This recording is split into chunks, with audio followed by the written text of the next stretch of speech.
कहते हैं सत्संग में जाने से मनुष्य का कल्याण हो जाता है।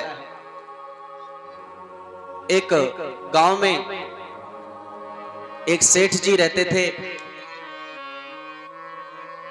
सेठ जी बहुत संपन्न थे, धन धान्य की उनके यहाँ किसी चीज की कोई कमी नहीं थी, बहुत संपन्न थे और गांव के सब लोग उनको बड़ा व्यक्ति मानते थे कि गांव के बड़े व्यक्ति हैं। भाइयों बहनों, ये हमारी मेंटेलिटी बन गई है, जिसके पास बहुत पैसा होता है, बहुत धन होता है, हम उसको बड़ा आदमी मानते हैं। लेकिन पहले धन के आधार पर किसी को बड़ा आदमी नहीं मानते थे, तो किसके आधार पर? उसके गुण कर्म स्वभाव उसके व्यक्तित्व के हिसाब से भाइयों बहनों बड़ा आदमी मानते थे। तो सेठ जी के पास पैसा बहुत था, धन संपत्ति बहुत थी, इसलिए गांव के लोग उनको बड़ा आदमी मानते थे कि सेठ जी बहुत संपन्न है, बहुत बड़े व्यक्ति है। सेठ जी के साथ में एक समस्या थी कि कभी वो सत्संग सुनने नहीं जाते थे, कभी भगवान की कथा सुनने नहीं जाते थे, कभी पूजा पाठ नहीं करते थे, धर्म पर उनका कोई विश्वास नहीं था। कहीं यदि कथा सत्संग रास्ते में हो रही है, अगर उस वक्त से निकल रहे होते तो अपने कान में उंगली डाल लेते थे, नहीं सुनते, क्योंकि उनको अच्छा नहीं लगता था। सेठ जी जितने नास्तिक थे, उनकी पत्नी उतना ही आस्तिक थी, धर्मपरायणा स्त्री थी, भगवान पर विश्वास करने वाली थी, पूजा पाठ में संलग्न रहती थी, तल्लीन रहती थी, भगवान का भजन करती थी। लेकिन सेठ जी कभी नहीं करते।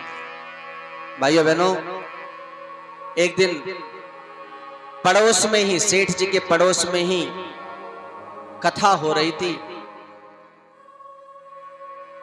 तो सेठ जी की पत्नी आकर के सेठ जी से कहती है कि सेठ जी, मेरा आपसे एक प्रश्न है। बोले क्या? बोले सेठ जी, आप मुझको ये बताइए, आप मुझसे कितना प्रेम करते हैं? कितना प्रेम करते हैं आप मुझसे? सेठ जी ने कहा, विवाह को 21 वर्ष हो गए और तुम आज पूछ रही मेरे से कितना प्रेम करते हो? अचानक से ऐसा प्रश्न क्यों?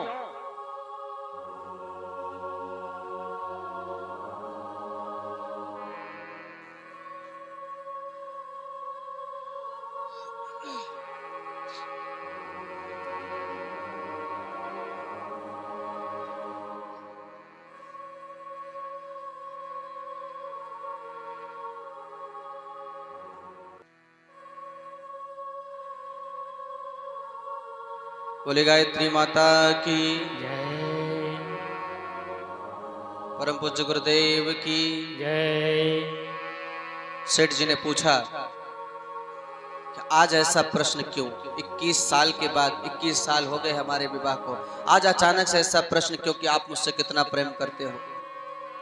सेठानी ने कहा कि हम आपसे जितना पूछ रहे हैं आप उतना ही बताइए, आप मुझसे कितना प्रेम करते हैं?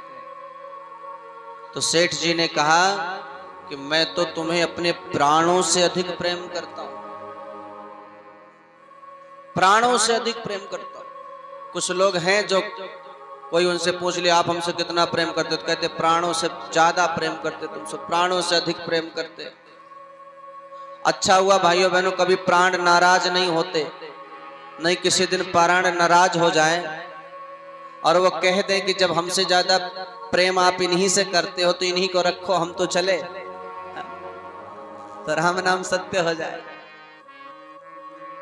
तो वही बात सेठ जी ने कह दिया कि मैं तो तुम्हें प्राणों से अधिक प्रेम करता हूं। सेठानी ने कहा अच्छा, ये तो बहुत अच्छी बात है, तो ये बताइए महाराज आप हमारे लिए क्या कर सकते हैं? तो उन्होंने कहा तुम जो कहो वो कर सकता हूं, तुम कहो तो मैं चांद तारे तोड़ लाऊं। यही जो झूठे घिसे पिटे वादे लोग करते हैं, चांद तारे तोड़ लाऊं। मानो चांद तारे इनके बाप का है कि उसको तोड़ लाएंगे। हाँ, हाँ, आम के पेड़ पे चढ़कर एक आम नहीं तोड़ सकते, लेकिन चांद तारे तोड़ लाऊंगा इसका वादा करते हैं लोग। तो ऐसे सेठ ने भी किया, मैं तुम्हारे लिए चांद तारे तोड़ लाऊंगा। तो सेठानी ने कहा सेठ जी आप इतना इतना इतना मत उछलिए, इतना कुछ आपको नहीं करना है, ना तुम्हें चांद तोड़ना है ना तारे तोड़ने हैं, तुम्हें और कुछ करना है। बस अगर आप मुझसे सचमुच में प्रेम करते हैं और मेरे लिए कुछ भी कर सकते हैं तो बस एक ही बात हमारी मान लीजिए। बोले क्या? बोले पड़ोस में कथा हो रही है, सत्संग हो रहा है, आज आप मेरे कहने से सत्संग में चले जाइए। सेठ ने कहा अच्छा ब्लैकमेल किया आपने, अब ना जाऊं तो प्रेम नहीं करता। तो ना चाहते हुए सेठ गया। कहां गया? जहां सत्संग अभी शुरू नहीं हुई थी, व्यास जी व्यासपीठ पर आकर के बैठे ही थे, अभी कथा शुरू नहीं हुई थी, सारे श्रोता आकर के बैठ गए थे, व्यास जी बैठे थे, कथा शुरू नहीं हुई थी। सेठ जी जैसे सामने से आए तो आयोजक मंडल के लोग, अब गांव के बड़े व्यक्ति तो पहुंच गए उनके पास। जैसे देखा गांव के सेठ आ रहे हैं तो तुरंत जाकर के कहा आइए। क्या बोला? ध्यान से सुनना हमारी बातों को। क्या बोला? आइए। दूसरे व्यक्ति ने कहा बैठिए। क्या कहा? बैठिए। एक ने कहा आइए, दूसरे ने कहा बैठिए। सेठ जी आए और बैठ गए। कथा अभी शुरू नहीं हुई थी, सेठ जी के कथा सुनने के लिए तो आए ही नहीं थे, वो तो जबरदस्ती भेजे गए थे, इसलिए बैठे। और अभी कथा शुरू नहीं हुई, सेठ जी को नींद आ गई। सेठ जी खर्राटे बजा करके इस कथा में ही सोने लग गए।